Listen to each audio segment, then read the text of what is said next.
అలాగే ఇంకొక డిమాండ్ ఏంటంటే, ఈ మధ్య సూర్యకళ గారు కన్ను పోయిన ఆవిడ గురించి మీరు మాట్లాడడం జరిగింది సార్. మీ నోటి ద్వారా మేము వినటం మాకు చాలా సంతోషంగా ఉంది.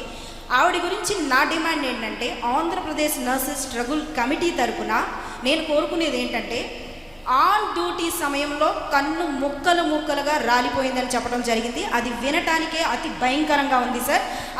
అలా ఉన్నప్పుడు అక్కడ అధికారులే మా కాంట్రాక్ట్ పిల్లకి ఇలా జరిగిందని సహాయం చేయాలి సార్. ఎంతవరకు సహాయం చేశారో లేదో కానీ అది పక్కన పెడితే, ఆ కన్ను పోవటమే కాకుండా దాని పక్కన ఇంకో కన్ను కూడా డ్యామేజ్ అయ్యి అది కూడా కనిపించట్లేదు సార్. ఇప్పుడు 2 కళ్ళు కోల్పోయింది కాబట్టి తనకి పూర్తిగా రెగ్యులర్ స్టాఫ్కి వచ్చే శాలరీతో పెన్షన్ రూపంలో తనకి ఇప్పించవలసిందిగా నేను కోరుకుంటున్నాను సార్. ఇది నా డిమాండ్ సార్. రెగ్యులర్ గురించి పక్కన పెట్టిన ఆన్ డ్యూటీ సమయంలో ఎవరికైనా ఏదైనా అయితే వెంటనే స్పందించి తగిన ఎక్స్గ్రేషియా ఇప్పించాలి సార్. ఆన్ డ్యూటీ సమయంలో అయితే ఎన్ని రిప్రజెంటేషన్లు ఇచ్చినా మావి నేలపాలు చేశారు సార్.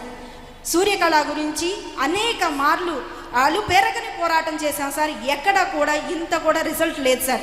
ఎంతోమంది ప్రాణాలు కోల్పోయారు సార్. వారి కుటుంబాలు రోడ్డు మీద అనాథలుగా మిగిలిపోయినాయి అని ఈ సందర్భంగా తెలియజేస్తూ ఉన్నాను సార్.